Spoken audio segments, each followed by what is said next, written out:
The tabloid press has always claimed an outsized influence on politics. Is that another certainty overturned on Thursday? The morning the UK voted, The Sun carried a picture of the Labour leader in a dustbin, complete with fishbone on the lid with the head Corbyn. The previous day, the Daily Mail featured pictures of Mr Corbyn, Diane Abbott and John McDonnell with the strap, Apologists for Terror. At the same time, this understated video by Momentum, Tory Britain 2030, featuring a dad and a daughter on a sofa, had been viewed 7 million times. Can I go to university? Yeah, well, you can, but you'll have to pay a lot more than I did. Why did you get all that stuff and I don't? Because I voted for Theresa May.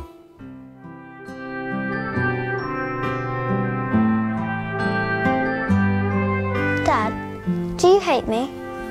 Obviously. So, is social media now more powerful than the papers? Famously in 1992, The Sun had a picture of the head of the then Labour leader on the front page, inside a light bulb, with the question, if Kinnock wins today, will the last person to leave Britain turn the lights out? It subsequently had a front page claiming it's The Sun what won it. No such hubris this week. David Yellen was The Sun's editor from 1998 to 2003 and now runs communications consultancy Kitchen Table Partners. The tabloid press has a huge influence on the rest of the media, including broadcast, including the BBC, and on the political class. Particularly if you look at the Mail and the Sun since the election result, it is very clear that Theresa May can't survive. No Prime Minister or no politician can survive if both those papers go for you. The great advantage that Corbyn has is that he is untouchable by those papers.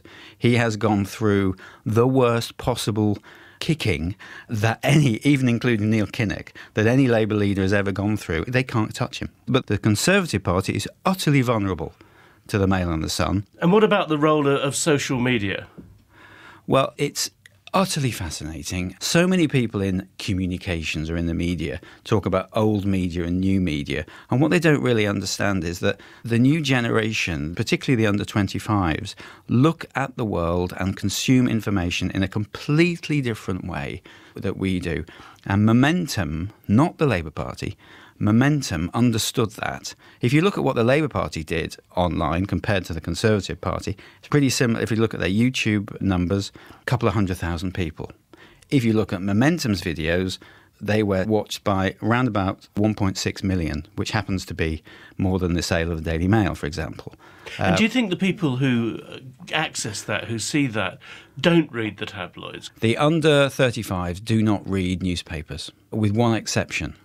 They consume Daily Mail online. But those people that look at the Mail online are not looking at politics anyway. And do you think that the influence of the tabloid press is declining? I mean, there was a great debate when the Sun said it was The Sun what won it and whether that was true or not. But is the influence declining or not? Too early to say. It's certainly not declining in the political class. Brexit was the high watermark for the influence of the Sun and the Mail in this country. The editors of the Sun and the Mail and the proprietors of the Sun and the Mail believe that without them, Brexit wouldn't have happened privately, and I think they're right. Why? Because I think there was a unofficial alliance between a number of ex-journalists, Michael Gove, Boris Johnson, and current editors, and there were things which were not true. You could not get in the Mail or the Sun during the referendum a single article that disagreed with their line in. But you could argue that it was 20 years of hammering the EU, never a positive story, always negative stories, that conditioned that vote so that it couldn't be won. I mean, that's their influence, isn't it? That they just set the agenda. That's right. I mean, the tabloids in this country set the weather.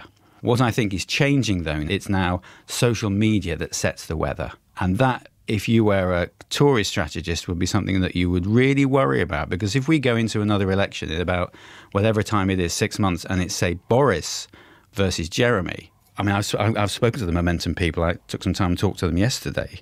They would love to be up against Boris Johnson. People who are under 25, under 30, see Boris Johnson as much more part of a sort of, elite than Theresa May. What do you see the implications of what we've been talking about for the coming few months, which are going to be very interesting indeed anyway? I think we're heading into a chaotic situation because this is all about Brexit. The editors of The Sun and the Mail, and to a lesser extent the other so-called Tory press papers as well, have won the Brexit debate. That is the biggest thing that they have ever achieved.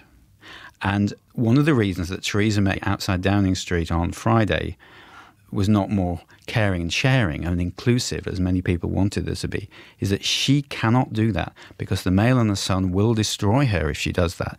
Now, what may well happen over the next year is that it will become clear that we cannot Brexit in a way that is not going to destroy our economy.